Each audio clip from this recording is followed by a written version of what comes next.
Bonsoir, c'est Benjamin Mathieu, vous écoutez C'est le moment, émission d'actualité et de débat propulsée par le média alternatif, coopératif et citoyen lemoment.org. C'est la vraie émission qui commence. Ce soir c'est la fête, ce soir c'est Paillettes, enfin Paillettes éco-responsable. Pour une émission spéciale en public, vous pouvez d'ailleurs applaudir. Merci. Enregistré dans la magnifique salle de l'Académie du Climat en plein cœur de Paris pour le lancement de COP Média. Alors, il faut bien prononcer, on dit bien COP Média. Alors, COP, qu'est-ce que ça veut bien dire ? Pour les fans de sport, ça sonne un peu comme un COP, une tribune où se retrouvent des supporters. On m'a soufflé tout à l'heure, ramener la COP à la maison. Voilà. Mais COP, ça sonne surtout comme coopération, coopérative ou copain. Des beaux mots qui font du bien, ça sent l'entraide, ça sent les valeurs d'égalité. Alors, je vous donne la définition de coopératif, qui réunit les efforts de tous les intéressés et les fait concourir à l'amélioration de la situation de chacun.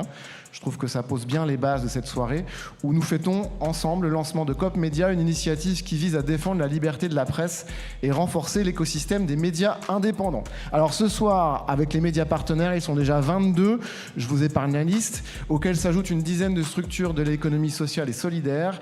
Nous allons vous présenter la plateforme, la première levée de fonds avec un objectif de rassembler 4 à 500 000 euros.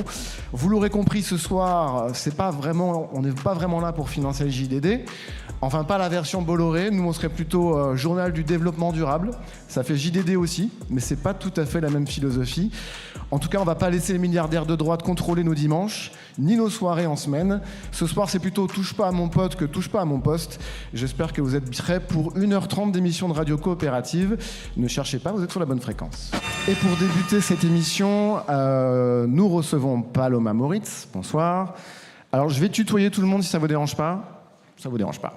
Tu es journaliste, responsable du pôle écologie du média Blast, créé par Denis Robert, journaliste d'investigation lorrain, qui a notamment fait éclater l'affaire Clestream. Tu as participé aussi à la rédaction de la charte pour un journalisme à hauteur de l'urgence écologique. Et Agnès Rousseau, tu es directrice de l'hebdo Politis, ancienne coordinatrice de Basta, co-autrice de plusieurs livres, et tu pilotes également le projet de Maison des médias libres qui devrait voir le jour dans le 18e arrondissement. Je pense qu'on aura l'occasion d'en reparler. Alors avec vous deux, on va faire un rapide tour d'horizon du paysage médiatique en France. On est en démocratie, les médias sont libres en France, tout va bien. Fin de l'émission.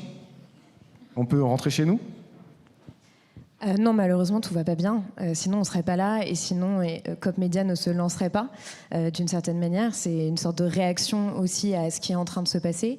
Ce qu'on dit dans la vidéo qui sera visionnée un peu plus tard dans la soirée, je fais un petit teasing, c'est que aujourd'hui en France, il y a 11 milliardaires qui détiennent 81% des ventes de presse quotidienne nationale, 95% des hebdomadaires généralistes et la moitié des audiences télé et radio. Je pense que toutes et tous dans la salle, si on nous avait dit ça il y a 15 ans, on n'y aurait pas cru. Moi, je pense, il y a quelque chose qui m'avait frappé à l'époque avec l'essor de Fox News aux États-Unis. Et je pense qu'on se disait tous, mais c'est impossible, ça ne peut pas arriver en France. Et juste avant, j'ai regardé, Fox News s'est créé en 96 et CNews s'est créé en 99. Alors, CNews a mis beaucoup plus de temps à faire de l'audience, mais aujourd'hui, on voit bien que partout où on va, c'est-à-dire quand on est dans la rue, les kiosques à journaux qu'on peut voir, en fait, c'est le journal du dimanche, c'est des unes du journal du dimanche avec y a-t-il trop d'immigrés en France. Si on va au relais, tous les magazines qui sont mis en avant, parce que les relais appartiennent à Bolloré, donc dans toutes les gares, tous les magazines qui sont mis en avant, tous les livres qui sont les plus mis en avant sont des livres d'extrême droite, des livres de néoconservateurs. Et quand on allume notre télé, en fait, une fois sur deux, on tombe sur des paroles souvent d'extrême droite et des contenus qui sont créés par des milliardaires qui, évidemment, ont un projet politique à porter, parce que investir dans des médias aujourd'hui ne rapporte pas spécialement de l'argent. Donc non, tout va pas bien, et en même temps, je pense qu'il y a de quoi se réjouir dans tous les médias indépendants qui se sont créés ces dernières années et qui touchent une audience de plus en plus large et qui permettent aussi de retrouver un peu d'espoir, de faire un pari sur l'intelligence des citoyennes et des citoyens. Nous, c'est quelque chose qu'on a beaucoup entendu pendant les législatives avec Blast. Beaucoup de personnes qui nous ont dit on a été sous assistance respiratoire grâce à vous. Alors là, le but, c'est peut-être plus d'être sous assistance respiratoire, mais de retrouver un vrai souffle accessible à l'information. On peut rajouter à ce premier constat, plutôt sur les médias nationaux, que la presse quotidienne régionale est elle-même détenue par des grands groupes. Je pense, moi je suis de Lorraine, en Lorraine c'est le groupe Les Républicains, le Républicain Lorrain, qui sont détenus par une banque, par le Crédit Mutuel. Agnès Rousseau, tu connais bien le monde des médias alternatifs ou indépendants, ou alternatifs et indépendants, on peut dire les deux, les trois, ou libres, enfin je ne sais pas si c'est exactement la même chose d'ailleurs. Est-ce que tu peux faire un petit panorama aussi de ces médias qui existent quand même depuis longtemps? C'est pas récent. Alors moi, j'aime pas trop le terme alternatif parce qu'alternatif, ça veut dire en marge du système. Et je pense qu'aujourd'hui, l'enjeu, il est justement que les médias indépendants deviennent le cœur du système médiatique. Il y a un énorme problème, comme l'a dit Paloma, sur la concentration des médias. Le groupe Bouygues, à lui tout seul, fait autant d'audience que toutes les chaînes du service public, par exemple, où c'est vraiment quelque chose de dramatique. Et comme l'a dit Paloma, il y a un foisonnement à côté de ça de médias qui se sont créés, qui se développent et qui contribuent au pluralisme de l'information, qui est pour moi le fondement de la démocratie aujourd'hui. Des gens qui ne sont pas bien informés, ça nuit évidemment au fonctionnement de la démocratie, et qui aujourd'hui, l'information est entre les mains de géants du BTP, du luxe, de l'armement, de la téléphonie, avec tous les conflits d'intérêts que ça peut créer, la censure, l'autocensure et la défiance des citoyens vis-à-vis des médias. Donc ce foisonnement de médias indépendants, pour moi, il est un signe que les gens ont besoin d'une information différente, et je dirais que ces médias-là, il y a 15 ans, il y a 20 ans, on les voyait assez peu, où ils existaient, et là il y a une explosion du nombre de médias. Et ce que je note aussi, c'est qu'il y a une prise de conscience très très forte de la population sur le fait qu'il y a un enjeu à faire vivre ces médias. Et je pense que Vincent Bolloré a beaucoup contribué à œuvrer à la prise de conscience politique sur ces sujets. Et je pense que on a vu ces dernières années un déclic à la fois des citoyens et une multiplication des initiatives aussi qui renforcent l'écosystème des médias indépendants. C'est-à-dire que c'est pas juste l'émergence de plein d'initiatives individuelles portées par des journalistes qui d'un seul coup quittent les médias mainstream pour aller fonder des médias différents, mais c'est aussi un renforcement de l'ensemble de l'écosystème avec des alliances, avec par exemple la création du syndicat de la presse indépendante qui aujourd'hui réunit plusieurs centaines de médias indépendants. Il y a la Maison des médias libres dont on a parlé tout à l'heure qui vise à réunir sur 4000 m² dans un quartier populaire à Barbès, à Paris, des dizaines de rédactions de médias indépendants. Il y a le Fonds pour une presse libre qui s'est créé, il y a COP Média, il y a beaucoup d'initiatives qui contribuent à faire qu'on se croise. On n'arrête pas de se croiser entre médias indépendants et on sent des alliances qui se renforcent et là qui s'élargissent encore aujourd'hui avec COP Média au secteur de l'économie sociale et solidaire. Et ce renforcement, ces alliances et ces convergences, elles sont pour moi porteuses de beaucoup d'espoir. Alors avant de venir au sujet important et parfois qui fâche, c'est-à-dire le financement, une petite question quand même, Paloma. Pourquoi, je fais un peu mon bonnet, mais pourquoi est-ce que par exemple le fait que LVMH soit propriétaire Bernard Arnault soit propriétaire du Parisien, c'est un problème? En quoi ça impacte la rédaction du Parisien, par exemple? En gros, expliquons comment on travaille et pourquoi ça pose problème. Parce que en fait, quand des intérêts privés détiennent un média, déjà c'est un problème. On pourrait même parler du fait que la publicité de façon générale dans un média est un problème. C'est-à-dire que quand on a un reportage sur les questions écologiques et que derrière on a une publicité pour un SUV, on envoie des messages quand même très très contradictoires à l'audience. Et en fait, quand on a justement des personnes comme Bernard Arnault ou Bolloré qui détiennent des médias, ils vont avancer un projet politique. Et c'est ce qu'on a vu par exemple avec la crise au Journal du Dimanche, où il y a énormément de journalistes qui ont décidé à ce moment-là d'être en grève, de démissionner en disant en fait moi je sens que je ne peux plus exercer mon métier librement. Toute la question en fait c'est celle de la liberté de la presse qui aujourd'hui est totalement contrainte par ces milliardaires, par des lignes éditoriales qui sont imposées, par le fait qu'il y a évidemment des messages politiques qui souhaitent être passés et le travail d'un journaliste n'est pas de passer des messages politiques, c'est d'informer, d'éclairer un maximum de personnes pour qu'elles puissent ensuite se faire une opinion politique. Donc c'est toute la différence je pense entre ce qui se passe. Et après, d'un autre côté, il y a évidemment des médias indépendants qui essaient d'exister, qui essaient de résister, mais qui le font avec la force du nombre en quelque sorte, mais pas la force de l'argent, et qui se retrouvent avec énormément d'obstacles pour exister, qui se retrouvent à être dépendants par exemple des GAFAM, c'est-à-dire que voilà, beaucoup de médias indépendants sont dépendants des algorithmes pour que leur contenu soit vu le plus largement possible, peuvent avoir des blocages financiers parce qu'il n'y a pas assez d'abonnés, n'y a pas assez de dons, etc. Donc c'est aussi ça qu'il faut changer aujourd'hui pour que ceux qui font un travail sérieux, qui respectent profondément, parce que je pense que c'est vraiment une question de respect en fait des citoyennes et des citoyens, la question de l'information. Donc ces médias indépendants qui respectent les citoyens et qui veulent leur permettre de comprendre la complexité du monde dans lequel on est aujourd'hui et véritablement les moyens d'exister. Alors, je donne un petit exemple pour reprendre la presse quotidienne régionale avec la Provence. Le directeur de la rédaction de la Provence a été écarté suite à une une après la venue d'Emmanuel Macron à Marseille pour parler de la délinquance. La une n'avait pas plu au propriétaire qui est Maxime Saadé et donc il a été mis à pied. Voilà, donc ça c'est juste pour donc Maxime Saadé qui est plutôt proche d'Emmanuel Macron.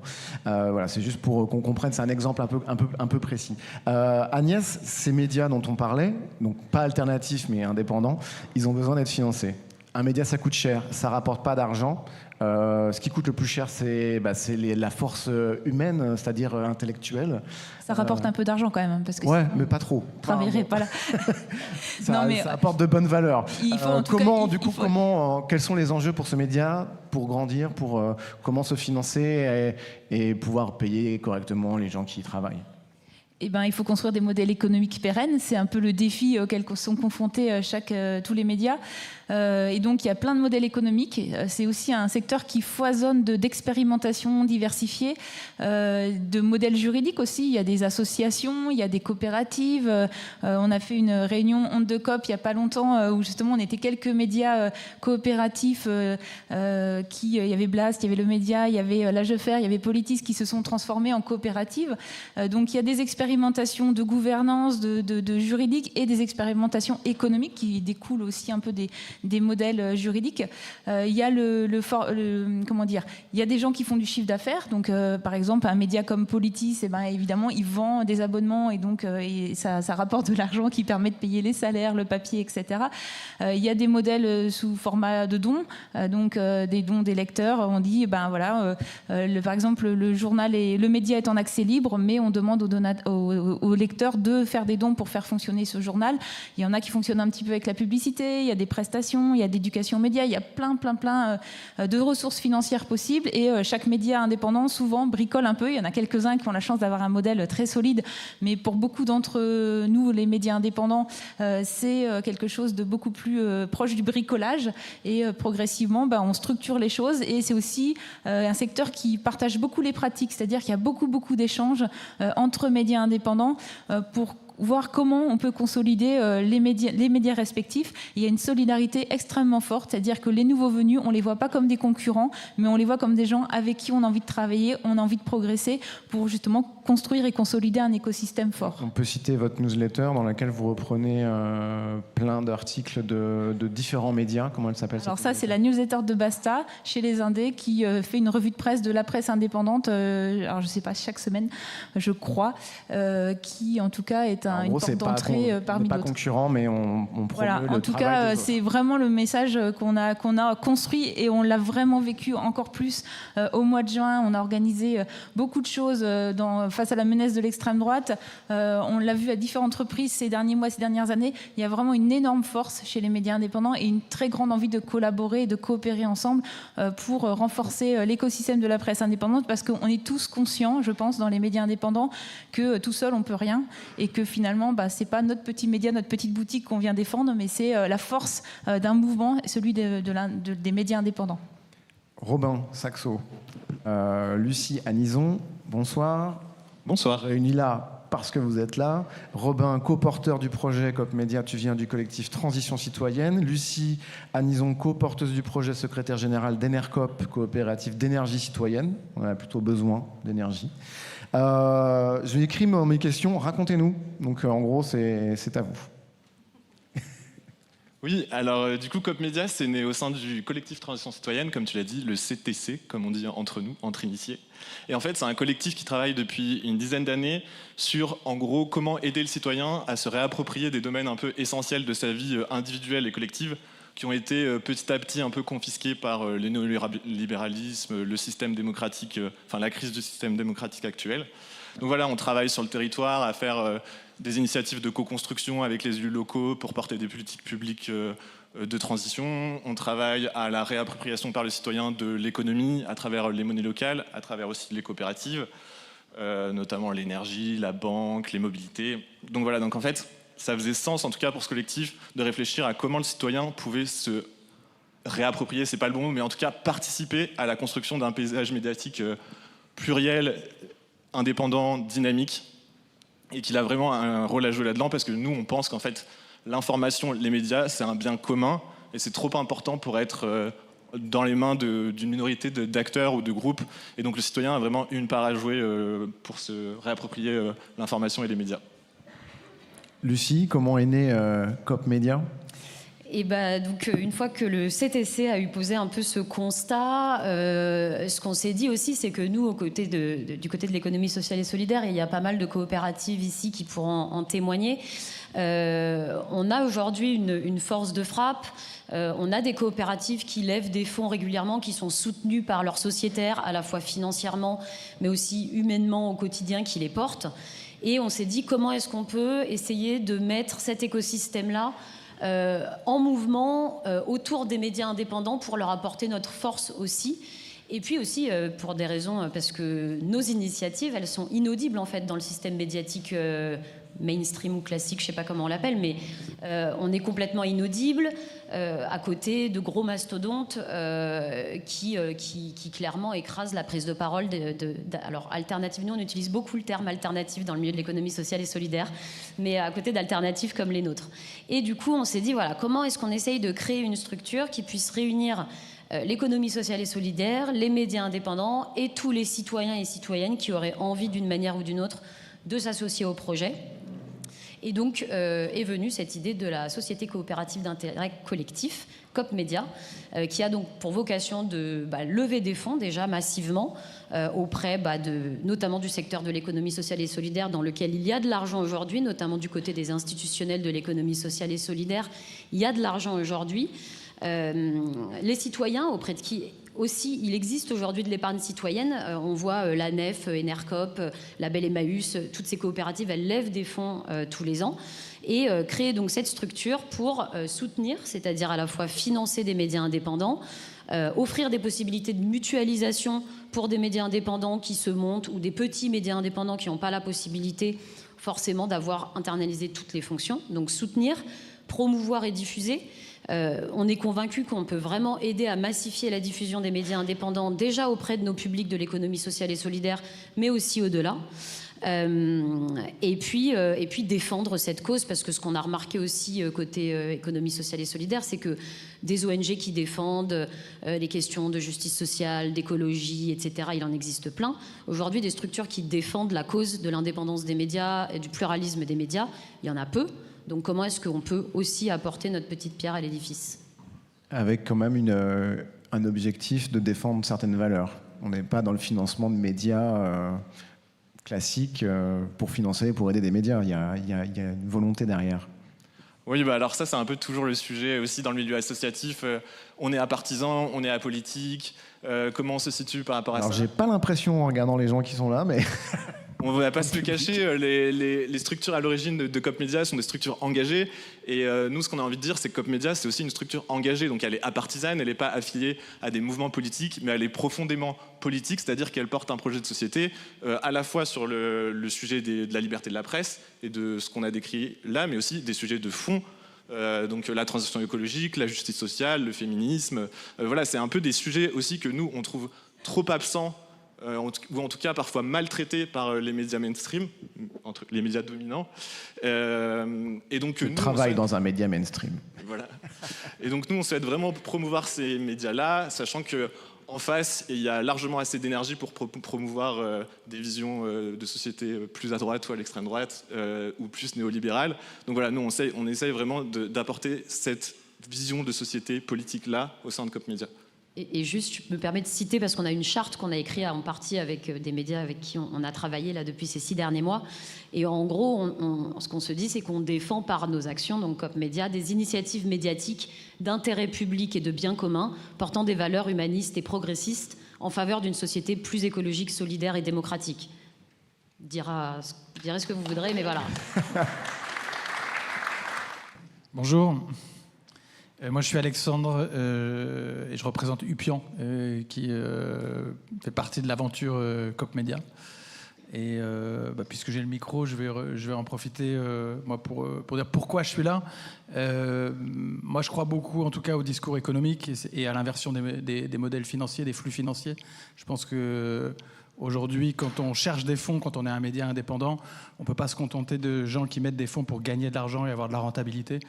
Et voilà, l'abandon de la lucrativité, du modèle lucratif, voilà, moi c'est ça qui m'intéresse dans ce projet. Et puis évidemment, mais ça a été mentionné, la pluralité.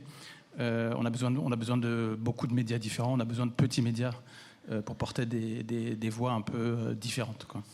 Alors pas de concurrence, j'ai entendu aussi, ouais, applaudissements de la foule en délire. À peu près un public très parisien, c'est vrai, monsieur. Vous êtes là pourquoi qu'est-ce qui vous amène ici? Vous êtes venu par hasard? On vous a convoqué? Alors moi, je suis pas très parisien parce que j'arrive du Gers, en fait.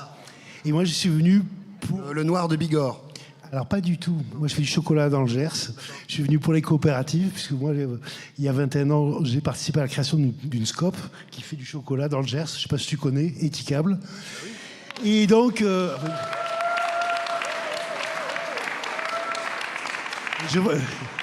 Je vois que j'ai bien fait de venir parce que tout le monde connaît ici, visiblement. Et donc, comme en plus je suis abonné à plusieurs des médias qui sont là, je suis venu participer à l'événement, le vivre, parce que je me suis dit, il faudra que je puisse dire à mes petits-enfants, Pépé, il y était. Voilà. Et puis alors, donc il y a des partenaires à COP Média, dont les licornes, par exemple. Et on a la présence de Maud Sarda ici, donc premier rang. Par contre, vous faites partie des privilégiés déjà de cette coopérative? Alors, moi, je suis coprésidente des Licornes, effectivement, et on a pas mal de liens avec Comédia. Alors déjà, le premier lien, c'est Julien Noé, un serial coopératif qui est quand même à la base d'Enercop, des Licornes, de COP Média, WinCop, voilà, bon, on ne l'arrête pas. Et puis après, on a effectivement plus que 2 hauts aussi en commun. Les Licornes, c'est Enercop, c'est la Nef, c'est Biocop, Common, Télécop, bref. En 2 mots, les licornes, rappelez-nous ce que c'est pour les auditeurs aussi. C'est une alliance de 12 coopératives qui essaie de faire exister des alternatives, c'est vrai qu'on le dit beaucoup, solidaires, éthiques face à des géants qui ne le sont pas du tout, chacune un peu dans leur univers, et qui croient en la coopération économique. Donc voilà, on se serre les coudes, un petit peu comme les médias indépendants ont l'air de le faire aussi. Donc ça, c'est déjà un parallèle. Ensuite, on croit à la mobilisation citoyenne et on compte sur les citoyens pour être au capital de nos structures et nous aider à changer d'échelle, puisque les financements autres privés sont un peu plus compliqués à obtenir pour des coopératives, vu qu'on n'intéresse pas vraiment... des Bolloré et autres, heureusement d'ailleurs, mais puisque il n'y a pas de valorisation en fait du capital, il n'y a pas de dividende, on est vraiment sur un système de lucrativité ultra limitée qui est fléché vers le bien commun. Voilà, donc on a ça aussi en commun. Après, moi je pense qu'on peut s'apporter beaucoup de choses. Ici, on a fait l'onde de COP sur le changement des imaginaires. Et on a besoin aussi des médias indépendants pour nous aider à ça, le monde de l'ESS, parce qu'on ne sait pas toujours rendre notre monde peut-être compréhensible, sexy, etc. Donc il faut aussi qu'ensemble on travaille à ce changement des imaginaires. Et nous, ça fait des années et des années qu'on galère à avoir des modèles économiques qui se consolident, qui sont pérennes. Voilà. Donc cette agilité-là, on peut aussi l'apporter aux médias indépendants. On accueille Audrey Vernon qui vient nous parler des milliardaires. Audrey Vernon, tu es comédienne, tu as écrit le spectacle Comment épouser un milliardaire, que tout le monde connaît bien évidemment. Tu es également chroniqueuse sur France Inter, tu prends la place que tu veux. En tout cas, tu es très copain avec les milliardaires, je crois que tu fais une fixette sur eux, tu voulais absolument nous en parler. Bonsoir. Oui, bonsoir. Merci beaucoup pour cette invitation. J'ai écrit un petit texte qui s'appelle « Les milliardaires, les médias et moi ». Résumé 15 ans d'amour en 4 minutes. 2002, j'ai 23 ans, je suis une jeune comédienne engagée à Canal+ pour écrire des sketchs quotidiens. Je découvre la liberté totale. Mon bureau est entre celui des Guignols et de Paul Morera. Je découvre l'actualité. Je dois jouer en direct après des JT. J'apprends à créer entre 2 feux. prise d'otage en Tchétchénie, mort de Ziad Ebouna, guerre en Irak. En 2009, j'ai envie d'écrire sur les riches et les pauvres. La souffrance est une loi divine, la misère est une loi humaine, disait Hugo. Je veux comprendre. J'écris « Comment épouser un milliardaire ?» N'écris pas sur l'économie, ça n'intéressera personne, me dit-on. Bernard Arnault, Bettencourt ne sont pas très connus. Lafarge n'a pas encore été accusé de crimes contre l'humanité et Emmanuel Beignet n'a pas encore empoisonné des enfants avec son lait maternisé. À part Hervé Kempf et comment les riches détruisent la planète, les 793 milliardaires n'intéressent pas grand monde. Aujourd'hui, 500 représentations plus tard, ils sont 2781 et j'ai décidé d'écrire la suite. Il y a quelques jours, j'écoutais l'appel pour la paix au Proche-Orient enregistré dans un théâtre et je me demandais pourquoi on n'entend pas des paroles de paix à la télé. Et puis, je me suis souvenu que les médias appartiennent aux marchands d'armes. Sur 10 nouveaux milliardaires français cette année, 5 appartiennent au groupe Dassault. Microsoft, Facebook et Google fabriquent des armes. Google a enlevé Do No Evil de sa charte et viré les ingénieurs qui s'étaient révoltés contre l'utilisation de leur travail à des fins militaires. Les milliardaires ont intérêt à l'anéantissement du monde. Ils sont stupides, bornés, et manque d'imagination. N'oublions pas l'avertissement de Gunther Anders. J'ai travaillé 10 ans pour Canal+, jusqu'en 2013. Chacun de mes spectacles, même ceux sur Karl Marx, ont été soutenus, encouragés, défendus. J'étais invitée à la télévision. Et puis, Bolloré a racheté Canal+. Marc Ladret de la Charrière a racheté les théâtres. En 2015, c'est la dernière fois que j'ai été invitée à la télé. En 2017, j'ai été engagée sur France Inter, virée au bout de 9 mois. Soi-disant, je faisais des tracts syndicaux. Dominique Seux, employé de Bernard Arnault, fait tous les jours des tracts patronaux sur France Inter. Pour les grands médias, Amazon est un dieu grec, LVMH un empire, Lactalis un géant. Pourquoi les humoristes sont les seuls à dire les noms? Pourquoi nous laisser faire le sale boulot parce que Arnaud, Bezos et Emmanuel Beignet sont les annonceurs qui financent les JT? Il y a quelques jours, Mathieu Vidard a eu la gentillesse de m'inviter sur France Inter. J'y ai parlé de Agnès Pannier-Runacher, notre ministre de l'écologie, et de Perenco, la famille Perraudot, milliardaire français, deuxième multinationale du pétrole, qui tue des gens dans 73 aires protégées. Le directeur de cabinet m'a hurlé dessus. On dirait que c'est moi qui ai de l'argent du pétrole caché dans les paradis fiscaux. Si j'étais une jeune actrice qui débute aujourd'hui, je n'aurais jamais écrit sur les milliardaires. Dans un festival en Suisse, on m'a menacé de représailles si je parlais de Bolloré. Aujourd'hui, les milliardaires produisent des films, ils achètent les actrices à la sortie du conservatoire. C'est 1 million d'euros pour être ami de la maison Chanel, Dior ou Vuitton. 100 000 euros pour 10 minutes de présence à un défilé. Qui refuserait? Être lié à un milliardaire assure la une des magazines et la promo des films d'auteur. Je souhaite aux jeunes actrices de retrouver la liberté que j'ai eue. Elle me semblait naturelle, elle était fragile. Elle est perdue et j'écoute avec terreur les bêtises, la haine et la peur sortir du cerveau malade des milliardaires. J'adorais lire Match, Elle et le JDD. C'est devenu l'eau d'un puits douteux et je pense à leurs journalistes laissés bien seuls. Je pense aussi à Simone Veil et son passage sur la vérité dans l'enracinement. Les gens travaillent 8 heures par jour. On n'a pas le droit de les laisser manger du faux. Après, il y a un autre côté. Sans les milliardaires, je n'aurais jamais joué pour les ouvriers en lutte de Fralib, Total, Thales, Petroplus, Lafarge et Mittal. Je n'aurais pas joué pour des gens que j'admire comme Hervé Kempf, Jean Ziegler ou Isabelle Garot. Grâce à eux, David Graeber m'a retweeté. Mais malgré ces grands bonheurs, ils sont fous. Ce sera eux ou nous. Alors, merci COP Média. Vous êtes mes sources. Sortons le savoir, l'information et la vérité des griffes des milliardaires. Audrey Vernon, merci beaucoup. Alors, avant une première table ronde qui va parler de la crise démocratique, comment le paysage médiatique impacte le débat public, nous allons accueillir une personne ici qui va venir répondre à une question difficile. Oui, c'est vous. Vous appelez Benoît Hamon. Certains ont déjà voté pour vous, peut-être, à la présidence de SS France.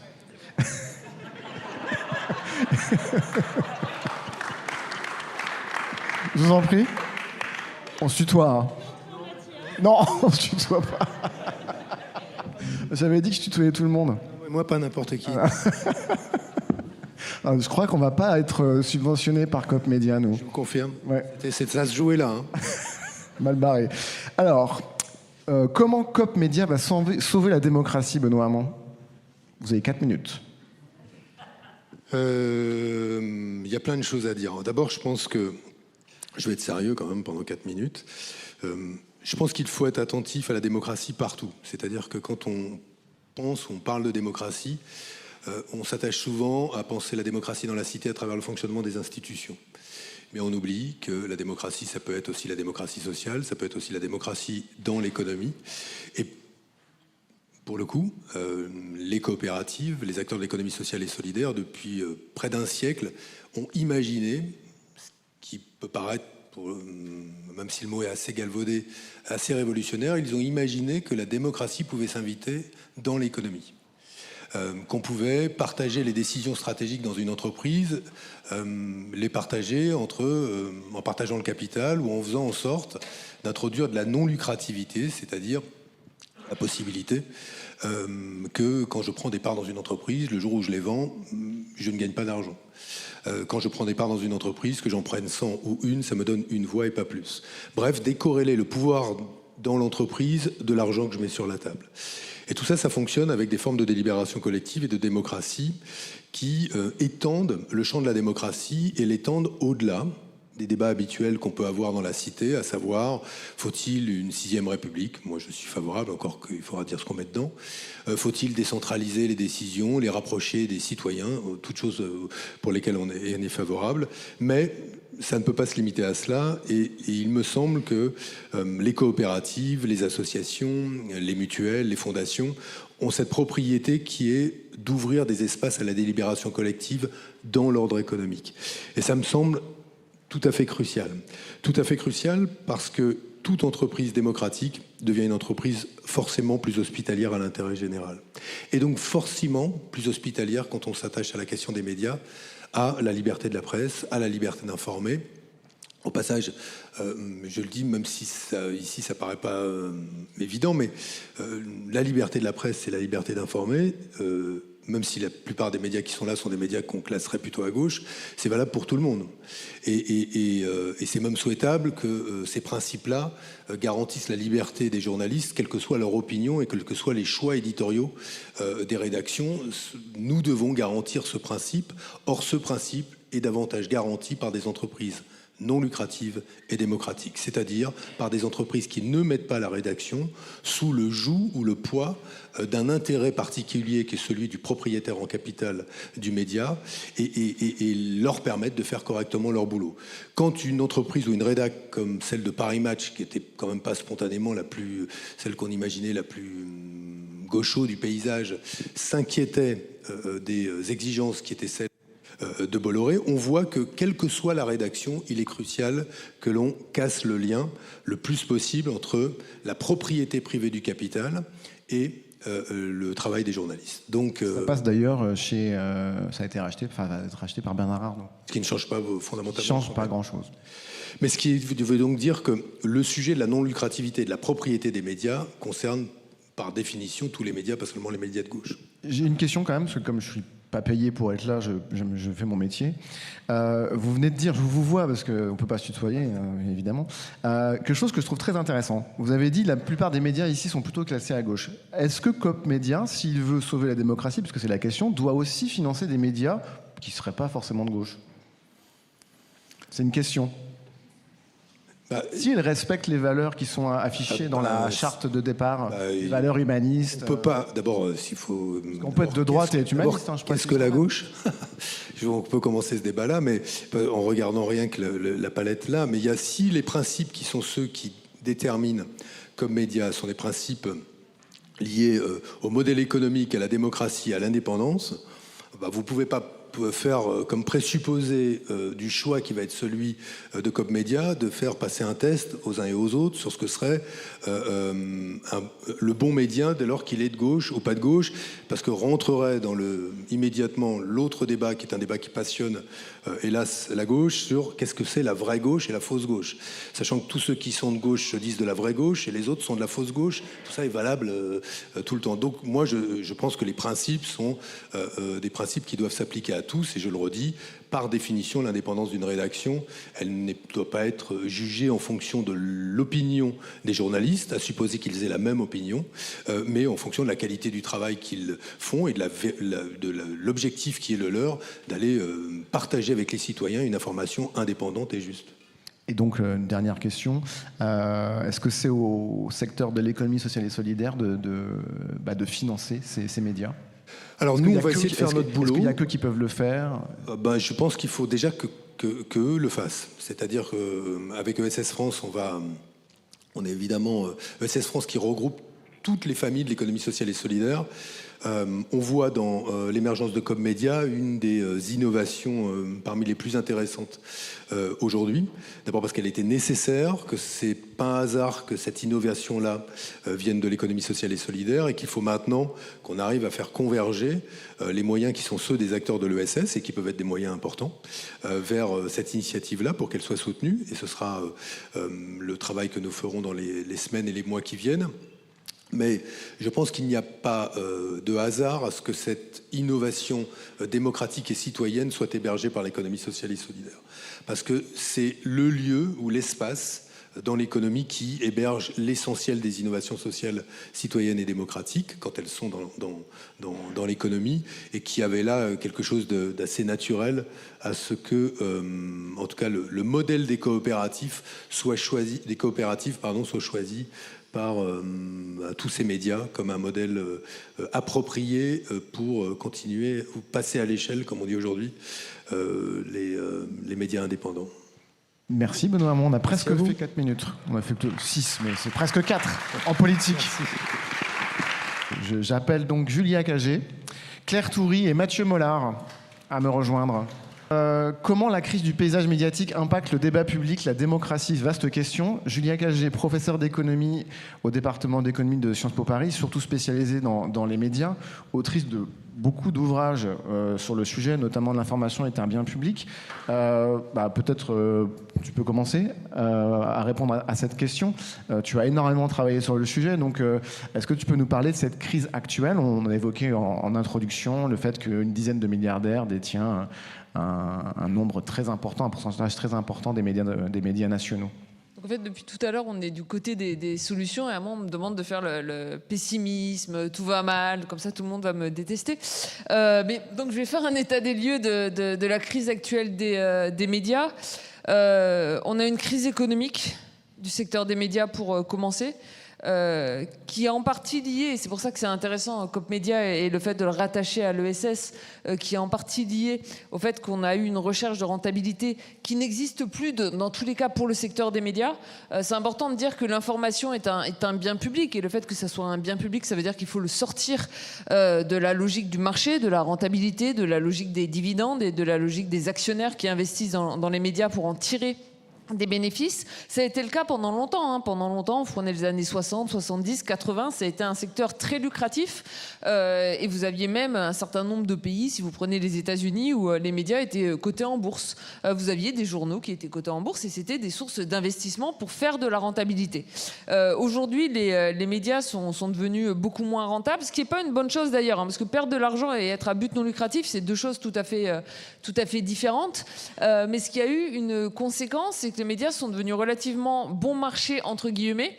Et c'est ça qui explique leur concentration croissante, puisqu'ils ont été rachetés à bas prix par un certain nombre d'individus et d'acteurs du secteur qui les ont rachetés en partie pour des motivations politiques ou idéologiques, et les mettre au service d'une bataille. On l'a assez, je pense qu'on va le mentionner chacun 22 fois son nom, mais au service d'une bataille culturelle et idéologique, par exemple dans le cas d'un Vincent Bolloré. L'autre problème par rapport à ça, c'est que c'est beaucoup plus dur pour des petits médias et et des médias indépendants de s'en sortir et de s'en sortir financièrement. Et Paloma Moritz le rappelait très bien tout à l'heure, parce que même s'il y avait un marché publicitaire abondant, pour des raisons qui sont assez évidentes, on voudrait des médias qui reposent beaucoup moins sur la publicité qu'ils ne le font aujourd'hui, parce que ça pose des problèmes en termes d'indépendance et de ligne éditoriale.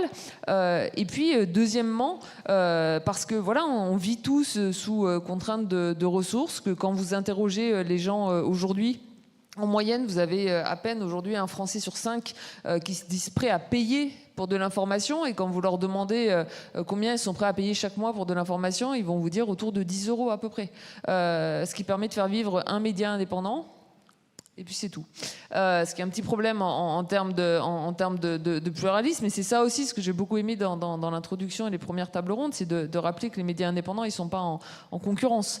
Ils doivent former un écosystème. Et justement, l'écosystème, il doit prendre des formes diverses et variées, que ce soit, Agnès se rappelait, la maison des médias libres, c'est-à-dire même collaborer physiquement sur le partage de lieux, mais en termes d'abonnements qui peuvent être des abonnements joints entre différents médias. Et c'est vrai, quand on travaille sur cet écosystème, ce qui est triste, souvent, c'est qu'en fait, on se retrouve toujours à faire la course pour essayer de sauver des structures qui, par leur ligne éditoriale et par la qualité de ce qu'elles produisent, ne devraient pas être en difficulté financière. J'ai vu Jacques, enfin je l'ai pas vu en fait, j'ai vu qu'il tweetait sur l'événement en prenant des photos.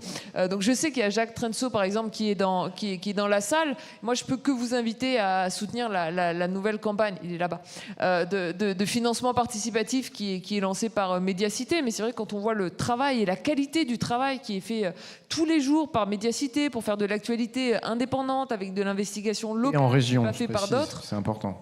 Pardon ? Et en région, je précise, c'est important. Oui, en région. C'est vraiment de l'investigation locale en région. C'est dommage que, justement, il faille à chaque fois refaire des campagnes pour lever de l'argent et pas avoir un modèle économique pérenne. Donc, c'est un des enjeux essentiels. Et si ce modèle économique pérenne, il peut passer par l'ESS, et je pense qu'en fait, il a vocation à passer par l'ESS, c'est vraiment de ce côté-là qu'il faut chercher des solutions. Alors, je me tourne vers Mathieu Mollard. Tu es co-rédacteur en chef du site streetpress.com. Tout à fait. Vous faites énormément de choses autour de l'extrême droite. C'est pas un hasard. Est-ce que tu peux m'expliquer pourquoi Street Press, qui était d'ailleurs au départ plutôt sur une autre ligne éditoriale, a un petit peu changé et s'est mis à énormément travailler sur l'extrême droite? Est-ce que ça a un rapport avec le fait que l'extrême droite commence à devenir un peu mainstream et à passer dans les médias de façon plus facile, peut-être ? Quand on parle de pourquoi je travaille sur l'extrême droite, j'ai presque l'impression de répéter des banalités. Ce qui me pose question, c'est pourquoi les autres ne travaillent pas dessus. C'est-à-dire, comment on pourrait rester neutre face au racisme, à la division, à la haine, au sexisme, à l'homophobie et tous les discours porté par l'extrême droite. Street Press, c'est un média qui a bientôt 15 ans, qui est un média indépendant, qui s'est construit d'abord sans moyens de départ. C'est aussi un des sujets. C'est-à-dire que quand Joe a lancé Street Press, il a fait un crédit à la consommation parce qu'il n'avait pas de capital à mettre. Et petit à petit, ça a grandi. Aujourd'hui, on n'est pas très grand, mais on est bientôt une vingtaine de permanents et on vit grâce aux dons. Et pourquoi on est sur l'extrême droite ? On y était un peu dès le départ, et plus l'extrême droite a pris de la place dans l'espace médiatique, mais aussi tout simplement dans notre société. Il y a quelques années, certains des grands médias, comme on dit souvent, n'avaient pas de rubricard dédié à l'extrême droite. Je me souviens qu'au Nouvel Obs, le journaliste qui couvrait l'extrême droite, il couvrait les Verts en même temps. C'était un demi-sujet, c'était 2 demi-sujets. Les fachos et l'écologie, bof, pas très important. Et nous, à Street Press, on a vu ça monter. Et puis, comme on est un média qui essaye de donner la parole à ceux qu'on voit moins, à ceux qu'on entend moins, à ceux qui sont discriminés, on s'est aussi intéressé à ceux qui les discriminent. Et donc, l'extrême droite. Et on s'est mis à enquêter sur eux, c'est-à-dire parler de l'extrême droite sans leur tendre un micro, sans aucune contradiction, mais en allant chercher ce qui se passe dans les arrière-cuisines. Et ça, malheureusement, on peut de moins en moins compter sur les médias mainstream. Parce que le problème des médias qui ne sont pas indépendants, en fait, il y a 2 problèmes. C'est ce qu'ils disent et ce qu'ils ne disent pas. Ce qu'ils disent, c'est porter un contre-discours, porter des contre-vérités. Il y a tout à l'heure Agnès Rousseau, la directrice de Politis, elle a parlé de 2 événements qu'on a organisés à République pendant la campagne. On était plein de gens qui sont dans cette salle. Julia, qui est là, a largement participé à ces événements. On a organisé un grand rassemblement de la société civique contre l'extrême droite. Et pendant ce rassemblement, il y a un groupuscule qui s'appelle Némésis, qui est un groupuscule identitaire d'extrême droite qui est venu perturber cet événement. Ils ont été écartés. Et le lendemain, même dans la foulée, puis de plus en plus le lendemain, il y a un récit, une fake news, un contre-récit qui a été créé par les médias du groupe Bolloré. C'est-à-dire que Valeurs Actuelles, Europe 1, CNews, tous se sont mis à propager une fausse histoire en disant que des militants de Street Press, alors on est un média qui a des militants, c'est intéressant, pourquoi pas, avaient tabassé des jeunes femmes venues pour exprimer leur opinion. Ce qui était totalement faux. Et elles ont tenté d'imprimer ce contre-discours. Elles ont été invitées sur Europe 1, sur CNews, pour tenir ce discours-là. Ça, c'est ce qu'elles disent. Et puis, il y a tout ce que ne disent pas ces médias qui ne sont pas indépendants. Par exemple, le magazine Challenge, qui n'est pas indépendant, fait le classement des plus grandes fortunes de France. Et puis, ils avaient envisagé de mettre Bernard Arnault en une du dernier numéro. Puis finalement, il n'y a pas Bernard Arnault en une du dernier numéro. Il y a écrit un gros 500. Et puis ça, vous ne le lirez pas dans Le Parisien qui appartient à Bernard Arnault, et vous ne le lirez pas dans Les Échos qui appartiennent à Bernard Arnault. Mais par contre, vous avez pu le lire sur Street Press. Je fais un peu ma publicité. Mais il y a plein d'autres infos qui apparaissent dans Mediapart, dans Street Press, dans Reporter, dans Blast, dans Politis. Et il y en a plein, je peux pas citer tout le monde. C'est un écosystème qui est très riche. Mais on a besoin de cette indépendance pour éclairer la société, et notamment face à la montée de l'extrême droite, qui est un péril qui nous menace tous, qui menace tous les secteurs économiques et tous les secteurs juste de la vie de la société. C'est pour ça qu'on s'y intéresse. On peut rappeler aussi, pendant la campagne des législatives, le travail du service public, notamment de région, France Bleu et France 3, qui a été salué pour leur travail exemplaire. Claire Soury, tu es présidente du mouvement associatif qui représente de très nombreuses associations françaises, environ 700 000 associations, c'est beaucoup. Est-ce que tu as l'impression que le mouvement associatif est sous-médiatisé, et que donc du coup, alors que son apport est fondamental dans le lien qu'il peut y avoir dans la société, on n'en parle jamais dans les médias du grand public? Ouais, bonsoir à toutes et à tous. Alors oui, clairement, on est clairement sous-médiatisé. Il y a 1,4 million d'associations en France, 20 millions de bénévoles, 70 000 associations qui se créent chaque année. Vous ne pouvez pas vivre sans les associations, ce n'est pas possible. Enfin, vous pouvez vivre, mais vous vivrez moins bien.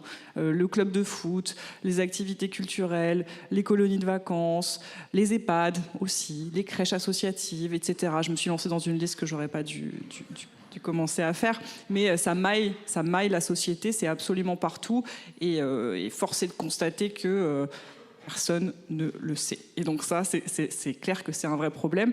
Alors, est-ce que c'est parce qu'il n'y a pas assez de médias indépendants? Je ne sais pas si c'est la seule raison, mais en tout cas, il y a un enjeu de faire franchir un peu le mur du son à la puissance du modèle associatif et à la nécessité de le reconnaître, de le développer, d'y adhérer beaucoup plus fortement, parce que, et ça me permet de rebondir sur la question qui nous réunit ce soir, parce que, c'est un espace d'engagement qui est extrêmement puissant, 2, c'est un espace de liberté qui est absolument essentiel, et 3, c'est un modèle non lucratif.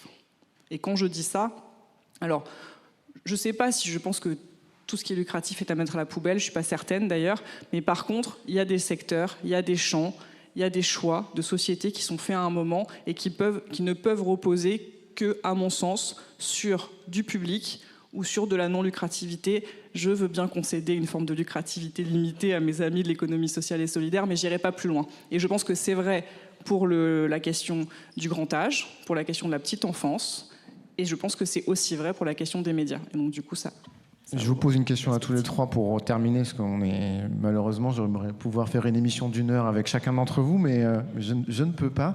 Est-ce que vous avez l'impression que quand vous regardez et que vous lisez les médias, vous avez l'impression d'être proche des préoccupations, on va dire de nos préoccupations, on va dire ça comme ça? Est-ce que les médias sont représentatifs de la société? Ça dépend ce que tu appelles les médias. De ce qu'on regarde. Parce qu'en fait, il faut arrêter de dire qu'on les regarde pas. BFM, CNews, les gens les regardent. Je sais pas ce que tu regardes. Moi, j'écoute Le Moment, personnellement. Non. Ça, c'est parce que tu es la marraine de notre média. En fait, pour être tout à fait honnête, c'est beaucoup plus grave que ça, si on veut être sérieux 2 minutes. C'est pas simplement que les médias, donc si on prend le cas de CNews, pas que, mais si on prend le cas de CNews, c'est pas simplement que ça ne reflète pas les préoccupations de la société, c'est que ça ne les reflète pas en T-1, mais ça les redéfinit en T. Et c'est ça qui est extrêmement inquiétant, notamment, il faut quand même insister sur le cas de Vincent Bolloré, parce que en fait, l'impact qu'il a sur le reste de l'écosystème est vraiment très préoccupant. Tout à l'heure, il y avait le cas de Paris Match qui a été cité. Alors, c'est horrible ce que je veux dire, donc je vais me faire siffler 2 minutes. C'est pas pareil Bernard Arnault que Vincent Bolloré. Et en fait, Vincent Bolloré a poussé le bouchon tellement loin en termes de non-respect de l'indépendance que vous avez aujourd'hui les journalistes de Paris Match qui se félicitent d'être rachetés par Bernard Arnault, qui est présenté comme un bon actionnaire. Vous voyez un peu dans l'univers mental dans lequel on est rentré aujourd'hui, finalement, Bernard Arnault est la solution au problème Vincent Bolloré. Mais il faut bien reconnaître, c'est moins pire. Mais on oublie qu'on pourrait quand même avoir mieux. C'est ça qui est un peu inquiétant. Et en fait, typiquement, quand vous prenez des préoccupations, les préoccupations des Français qui restent premières aujourd'hui dans les enquêtes d'opinion, vous allez avoir le pouvoir d'achat. Il faudrait le redire tous les jours. La préoccupation première aujourd'hui, dans toutes les enquêtes, pour les Français, c'est le pouvoir d'achat. Et c'est vrai également, d'ailleurs, parmi les électeurs du Rassemblement national. C'est pas l'immigration, c'est pas la sécurité, c'est pas le voile, c'est le pouvoir d'achat. Maintenant, vous allumez CNews, jour et nuit, matin, midi et soir, on vous parle immigration, on vous parle insécurité, on vous parle faits divers. C'est ça la réalité. Sauf que si maintenant vous regardez les mêmes enquêtes d'opinion et que vous regardez parmi ceux des enquêtés les individus qui regardent CNews, leur préoccupation numéro 1 est devenue quoi? La sécurité et l'immigration. Et c'est ça, en fait, qui infuse petit à petit dans la société et sur tout l'écosystème médiatique. Vous prenez un média comme BFM TV, je ne dis pas que BFM TV, ça n'a jamais été parfait, mais vous prenez un média comme BFM TV, son traitement de l'actualité il y a 5 ans, et son traitement de l'actualité aujourd'hui, y compris le choix des invités, y compris le choix des chroniqueurs, ils ont été complètement, on va inventer le mot, CNewsisés. Ils le font dans la course à l'audience, et sauf que vous avez des gens qui regardent CNews, puis vous avez aussi des gens qui regardent BFM TV, et ça va aussi jouer finalement sur la manière dont on construit le logiciel idéologique, mais y compris des citoyens. Et ceux qui regardent les informations, et notamment ce qui est censé être des chaînes d'information en continu, ils le font pour s'informer.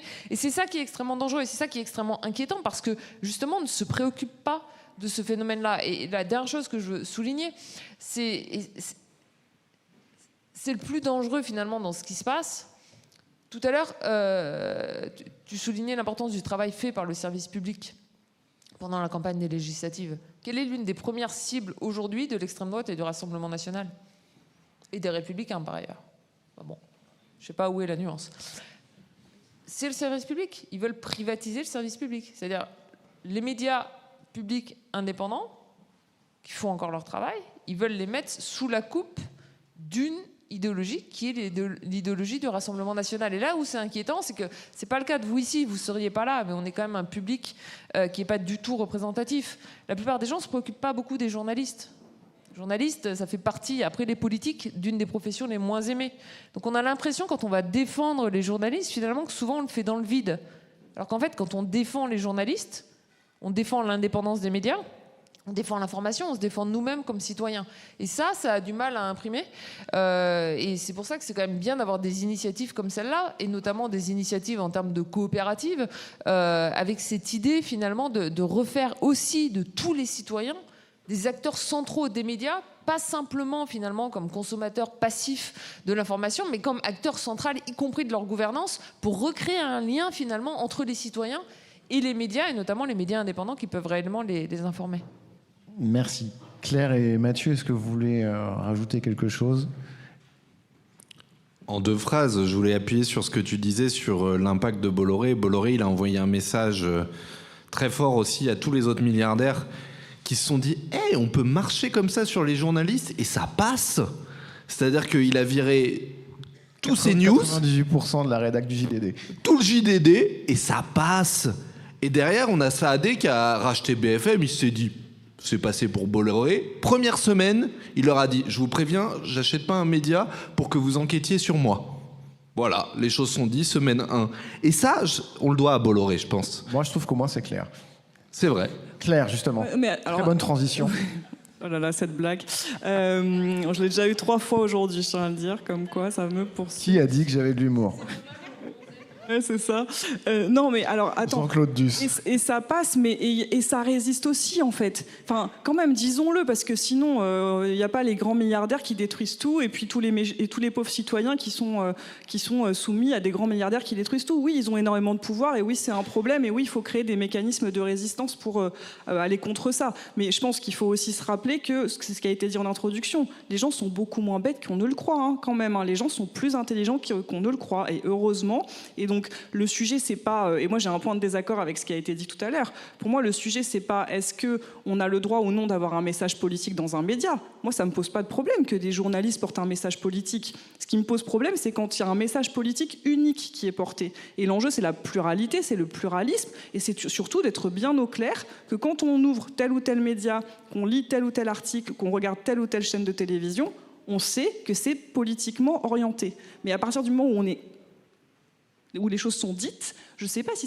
c'est une difficulté. En tout cas, moi, en tant que citoyenne, ça ne me pose aucun problème qu'un journaliste ait une vision politique. Au contraire, tant que je peux en avoir plusieurs. Merci beaucoup, Claire Toury, Mathieu Mollard, Julia Cagé. Merci beaucoup. Morgane.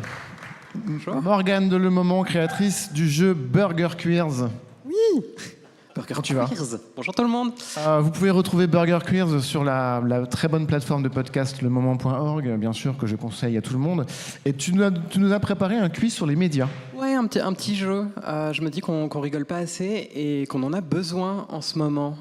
C'est d'ailleurs pour ça qu'on avait créé le Burger Queers.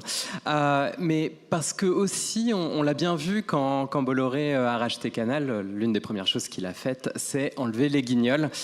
Donc, jouons un petit peu ensemble. J'ai quelques questions à vous poser pour voir si vous maîtrisez l'univers des médias indépendants. Déjà, je me suis demandé pourquoi c'est nécessaire d'avoir des médias indépendants, parce qu'en vrai, un seul média unique, on a eu le RTF, c'était pas mal. Je vais vous lire 4 titres sur une même affaire, sur une situation qui a eu lieu il y a 2 jours. Il y a des manifestants qui sont allés perturber la signature d'un bouquin transphobe incroyable. Et 4 médias s'en sont emparés, ont fait 4 titres. À vous de deviner quel est le média indépendant dans la liste. Alors, premier titre, Paris, 64 individus venus perturber une séance de dédicace de Dora Muto et Marguerite Stern ont été interpellés. Sur quelque chose d'assez classique. Dédicace du livre Transmania à Paris, 63 individus... c'est pas le même nom, on s'en fiche. Dédicace du livre Transmania à Paris, 63 individus issus de la mouvance antifasciste interpellés. On passe d'un cran un petit peu au-dessus. Ensuite, masque de protection, matraque télescopique. À Paris, 64 personnes en garde à vue pour détention d'armes et explosifs. Un petit cran un petit peu plus au-dessus. Ma préférée, coup de filet à Paris, 64 personnes, donc là on ne parle même pas de ce qui se passe, on ne sait pas de quoi ça parle. Coup de filet à Paris, 64 personnes en garde à vue pour détention d'armes et d'explosifs. On ne sait pas, voilà, il y avait 64 terroristes il y a 2 jours à Paris. Et enfin, manifestation anti-transphobie à Paris, des arrestations à gogo, l'intox sur les armes s'évanouit à l'audience. Je vous laisse deviner lequel de ces titres vient de la presse indépendante. C'est le dernier, exactement, de Mediapart, qu'on salue vivement. Du coup, on va toujours tester un petit peu votre connaissance des médias. Je vous demande, dans la liste que je vais vous donner, de me dire lequel n'est pas un média. Alors, nous avons le Média, Médiacité, Média 365, Mediacop, Médiamétrie, Mediapart, VL Média, Mediatico et CNews. Alors non, Médiamétrie a un petit bulletin, et donc dans la définition, c'est de l'information, c'est bien un média, c'était CNews. Voilà, je vous remercie, qui est un torchon.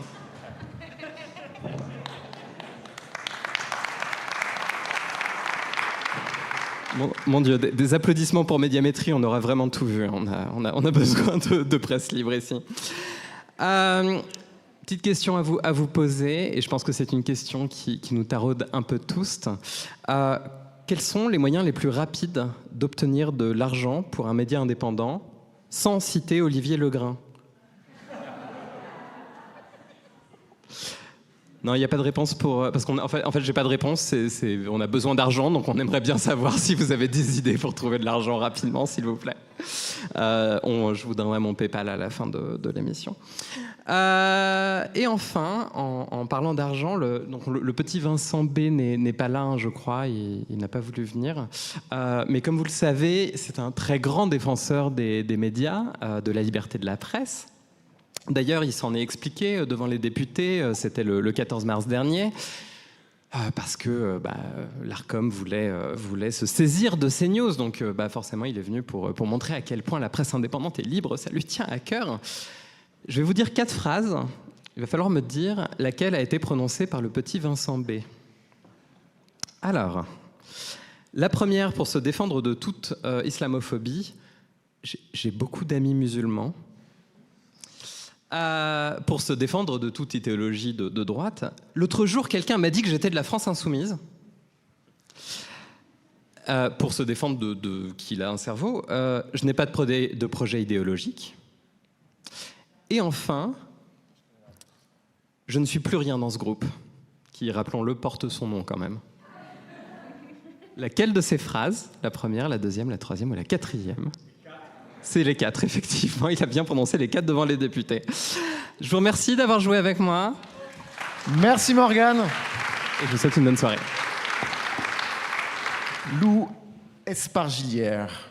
Tu es rédacteur en chef de Vert, le média qui annonce la couleur, chroniqueur sur France Inter depuis cette année, dans l'émission La Terre au carré présentée par Mathieu Vidard, qu'on adore, on va préciser quand même. On lui fait des bisous. Voilà. Et tu es là pour nous parler de comment est-ce qu'on s'organise, on fait quoi maintenant? J'en sais pas plus, en fait. Ouais, alors bonsoir à toutes et à tous. On va apprendre tous ensemble à faire des médias qui marchent aussi bien que ceux de l'extrême droite. Alors avant toute chose, pour que je sache à qui j'ai affaire, par applaudissement, qui connaît Street Press ici? Ok. Qui connaît rue 89 Strasbourg? Pas mal. Qui connaît Vert? Qui connaît CNews? Ok, ça fait 20 secondes qu'on est ensemble. Non, personne applaudir n'assume. CNews. Je crois qu'on va faire des grandes choses ensemble ce soir. Alors, si vous connaissez CNews, vous connaissez probablement le JDD, mais est-ce que vous connaissez le JD News? C'est littéralement la contraction du JDD et de CNews, et c'est littéralement le titre le plus fainéant de l'histoire de la presse française. Et vous verrez qu'il n'y a pas que le titre, je vais revenir. Alors, comme beaucoup d'entre vous ici, en bon journaliste de médias indépendants, je ne vis que pour tout ce qui s'apparente à la douleur et au déplaisir. Et donc c'est ainsi qu'il y a 2 semaines, quand je l'ai aperçu dans la vitrine d'un relais, évidemment, j'ai pas pu m'empêcher de me ruer sur le tout premier numéro de ce nouvel hebdo du groupe Bolloré. Alors à ce stade, vous vous posez sûrement la question, et je vais vous répondre sans plus tarder, oui. Telle une énorme victime, j'ai payé les 2,20 € que coûte ce torchon, mais c'est pour que vous n'ayez pas à le faire, donc de rien. Voilà. Dans ce premier numéro, on retrouve la Dream Team éternelle des géniards qui hurlent 8 heures par jour sur tous les plateaux qu'on ne peut plus rien dire. Finkielkraut, Onfray, Houellebecq, etc., etc. Ne cherchez surtout pas les femmes, il n'y en a pas, ou alors il faut vraiment bien chercher. Mais on trouve aussi toute la fine fleur du journalisme Bolloré, de la COP Bolo, c'est la nouvelle appellation à la mode. On a Geoffroy Lejeune, du JDD, qui est le rédacteur en chef. On a une interview de Catherine Ney d'Europe 1 par Laurence Ferrari d'Europe 1 et de CNews. Vous commencez à sentir le niveau de paresse un peu. Il y a une publicité pour le dernier livre de Sonia Mabrouk d'Europe 1 et CNews, publié chez Fayard, propriété du groupe Bolloré, évidemment. Et un édito à plus 8 degrés à la fin du siècle par Pascal Praud, CNews, Europe 1, le JDD, bref, le dernier fermeur à la porte. Alors je ne résiste pas au plaisir, de vous en lire un extrait. Amusez-vous à critiquer un rapport du GIEC. C'est Pascal Praud, je l'imite très mal, mais c'est Pascal Praud. La planète brûle, l'homme est responsable, c'est une vérité révélée. Je reçois sur le plateau de CNews des scientifiques qui nuancent cet axiome. Ils sont cloués au pilori. Il existe des mots qui tuent. Climato-sceptiques, complotistes sont des étiquettes qui, collées au dos de certains, promettent des fins de carrière. Alors, pas celle de Pascal Praud, visiblement, mais bon, passons. Ce premier numéro, il est consacré à la liberté d'expression. D'ailleurs, leur devise, c'est « Vive la liberté d'expression ». Voilà, on se fait de moins en moins yesh dans ce numéro. Liberté d'expression, vous le savez maintenant, dans leur bouche, ça veut dire « Nos opinions ont la même valeur que vos faits ». Et ce JD News, finalement, c'est un peu l'aboutissement de plus de 15 années pendant lesquelles journalistes politiques et hommes d'affaires de droite extrême et d'extrême droite se sont tous donné la main pour mener une belle bataille culturelle. Et il faut reconnaître qu'ils ont été d'une efficacité redoutable. Petit retour en arrière, 2007, création de Causeur, 2011, Atlantico, 2012, Boulevard Voltaire, 2014, Figaro Vox, 2017, L'Incorrect, 2021, Livre Noir devenu Frontière, etc., etc., etc. Eugénie Bastier, Alexandre Devecchio, Charlotte Dornelas et toute la tribu, la plupart de ces journalistes qui sont partout aujourd'hui sur les antennes du groupe Bolloré ont fait leur classe dans ces médias en leur temps. Et ces médias sont de véritables incubateurs qui ont été financés par les hommes d'affaires les plus réactionnaires de notre temps. Alors de la parfaite masterclass que nous a fait l'extrême droite depuis 15 ans, je retiens au moins 2 choses. Alors c'est sûr que c'est plus simple quand on y est forcé par un milliardaire, mais je crois qu'il faut absolument qu'on bosse beaucoup plus volontiers ensemble et qu'on aille au-delà des frontières de nos médias et de nos différences. Alors voilà, on ne sera pas forcément tous les meilleurs amis du monde, mais il faudrait au moins qu'on pousse toutes et tous dans la même direction. 2, le budget de CNews, c'est 50 millions d'euros par an. Donc c'est plus que la totalité des budgets de tous les médias indépendants réunis. Donc il n'y a pas du tout assez d'argent dans notre écosystème pour concurrencer les médias pas indépendants. Et sans rien trahir de notre exigence ou de notre radicalité, je pense qu'il va falloir qu'on trouve des modèles économiques plus créatifs et qu'on arrête de jouer au jeu du média le plus pur, alors qu'on est tous à des années-lumière de ce que font les médias que je viens de citer. 2 énormes enjeux auxquels COP Média se propose de répondre, ça tombe bien. Et je voudrais remercier Lucie, Julien, Robin, Léa et tous les autres qui portent cet énorme projet. Merci beaucoup à vous.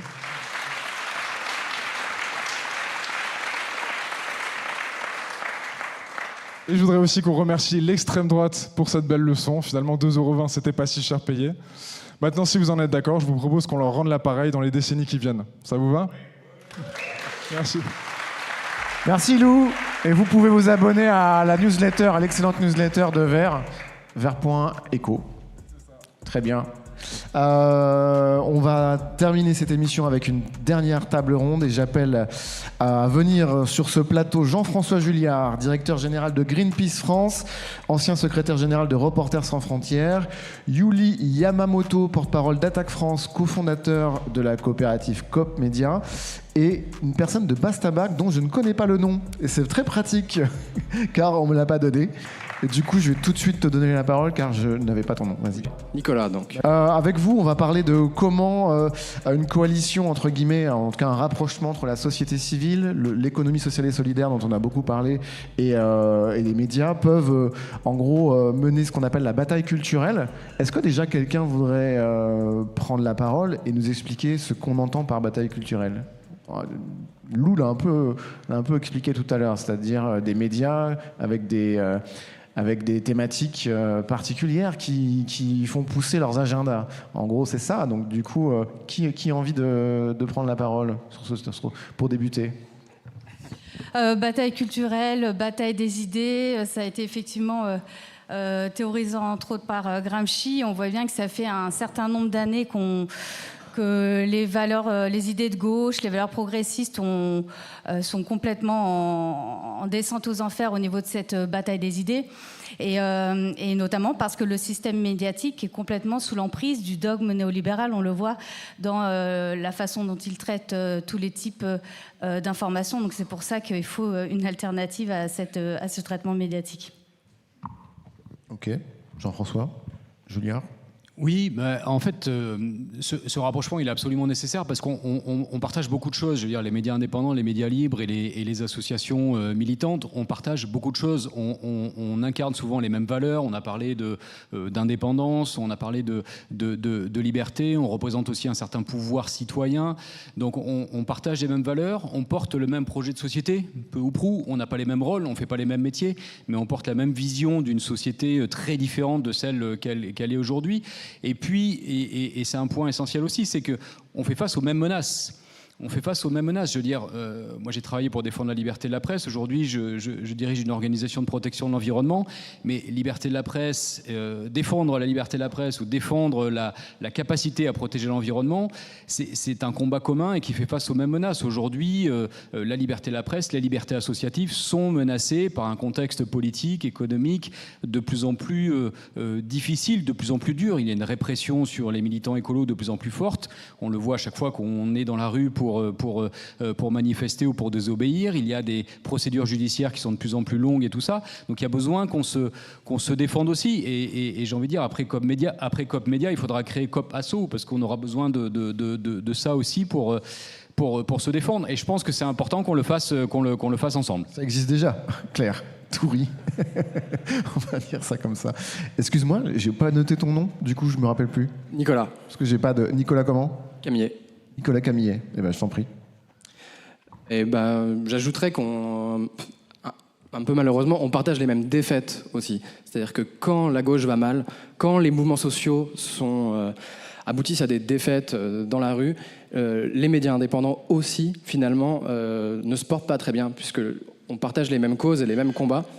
Et ce qu'on constate, c'est qu'après 10 années, on sent une certaine lassitude. Et je pense que c'était une lassitude que ressentent les électeurs, mais aussi les lecteurs de la presse, qui se disent un peu à quoi bon m'indigner encore contre cet énième scandale de l'agroalimentaire? À quoi bon, puisque de toute façon, à la fin, on finit par perdre. Et j'ai l'impression que c'est cet état d'esprit de loser là qu'on aimerait bien renverser. C'est au cœur du rapport de force en fait qu'on doit changer, se dire qu'on peut gagner. Et voilà, ça, je pense qu'évidemment, nous médias et vous ONG, je pense aussi aux syndicats et à d'autres forces politiques en France, si on œuvre chacun de notre côté, on restera des losers, quoi. Alors du coup, est-ce que c'est l'argent ou c'est la coopération qui est le game changer, si on prend une expression anglaise ?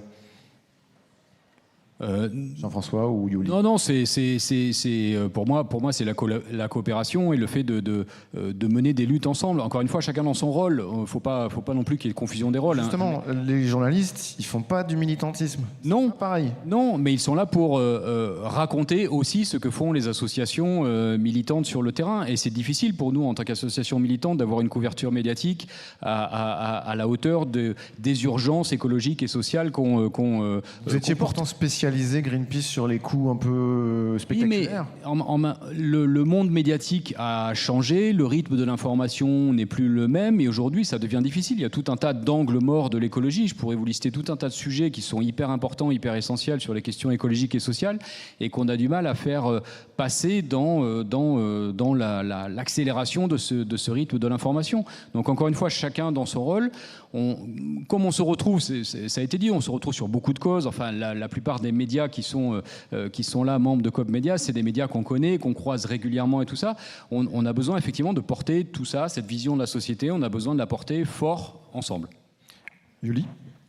Oui, mais en fait, le besoin de cette coopération renforcée avec les médias indépendants, c'est parce que côté société civile, on subit deux choses. Il y a à la fois la chape de plomb du traitement médiatique de nos revendications, c'est-à-dire qu'il y a un prisme qui est donné où il y aura un traitement de l'information qui sera en surface ou qui se fera avec un biais idéologique, mais il y a aussi la stigmatisation dont a parlé Jean-François, c'est-à-dire que le traitement médiatique qui va être fait des revendications et de la façon dont revendique la société civile, eh bien, derrière une criminalisation, une stigmatisation très forte, et toujours avec ce prisme du traitement de l'information qui fait qu'on a une double peine. À la fois, on ne va pas solliciter la société civile pour qu'elle porte ses revendications sur tel ou tel sujet. Je pense par exemple à Attaque sur l'austérité budgétaire. On a beaucoup de choses à dire, et pourtant, on voit le traitement médiatique sur l'austérité budgétaire. C'est toujours la même petite musique de la dette, du déficit public. Alors, on pourrait dire le déficit public, il a été creusé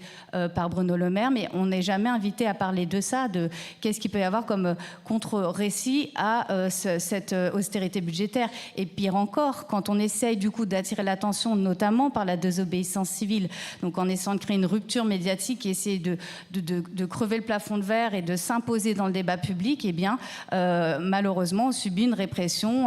Par exemple, quand on a osé s'en prendre à Bernard Arnault et qu'on a recouvert la Samaritaine de gouache, eh bien, on a eu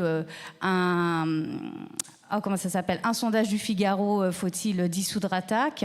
On a eu un spécial Pascal Praud qui nous a traité que ce qu'on a fait était un appel au meurtre.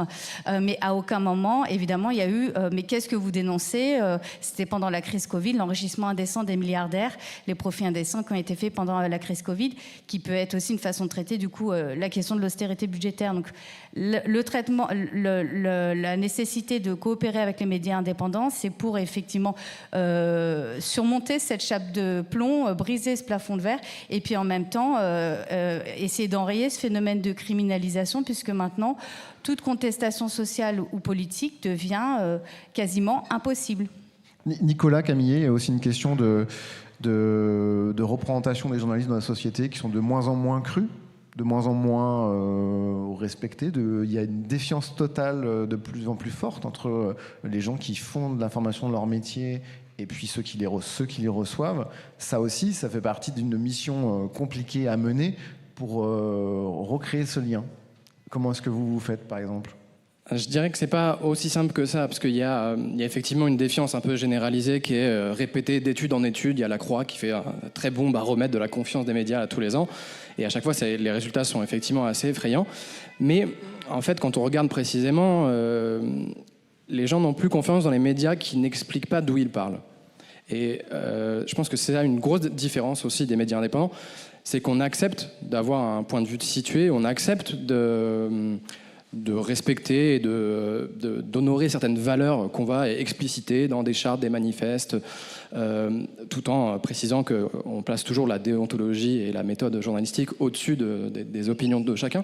Mais je crois qu'il y a aussi une attente d'authenticité et de transparence aujourd'hui de la part des journalistes. Et quand on arrive à aligner ces planètes-là, on peut susciter une adhésion finalement assez forte. Et on le voit dans tous les médias qui sont représentés ici. Il y en a plusieurs qui ont réussi à créer des communautés de lecteurs, des communautés de soutien.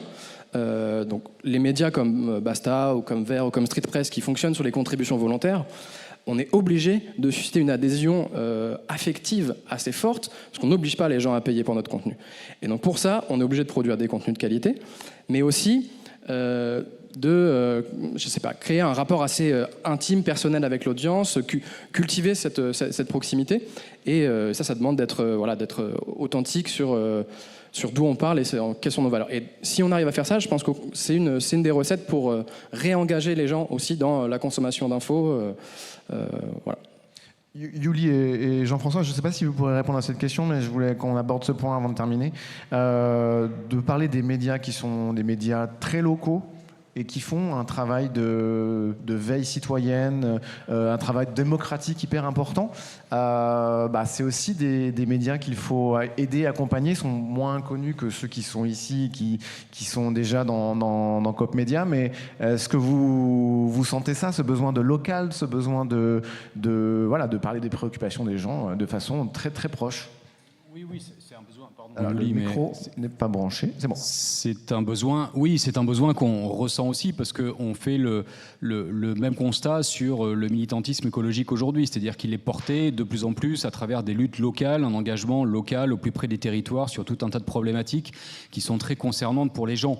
Et très souvent, ces luttes locales sont en lien aussi avec les médias indépendants très locaux. Donc c'est des canaux d'information qui sont essentiel. Je pense qu'il y a besoin de ça pour faire, là aussi, pour recréer société et puis pour porter une vision de société plus réjouissante, comme j'en parlais tout à l'heure. C'est-à-dire qu'on a besoin de raconter aussi qu'une société différente est possible, que ce soit au niveau national ou au niveau local. Et ça, ce récit se fait à toutes les échelles du territoire, que ce soit nationalement ou localement. Yuli, tu veux rajouter quelque chose ? Oui, en complément, mais effectivement, nous, notre mission, c'est d'avoir des revendications et porter des alternatives, et c'est les médias indépendants qui vont le permettre. Effectivement, on voit émerger au niveau local, le marché des médias indés au niveau local se porte bien, et en même temps, c'est en réponse à la situation actuelle. On voit bien que ça devient de plus en plus difficile, mais justement, comme on est dans une crise politique et sociale majeur. La question des médias indépendants et de cette coopération à faire avec l'économie sociale et solidaire, avec les citoyens et citoyennes, elle est plus qu'indispensable. Quand on voit ce que ça a donné quand on a eu l'initiative du Front démocratique suite aux élections législatives, on a fait donc le meeting Liberté, le meeting Front démocratique à République, où c'était une coalition inédite de médias indépendants, de syndicats et d'associations. C'était ce Front démocratique contre l'extrême droite. Ça a quand même participé à ce recul de l'extrême droite.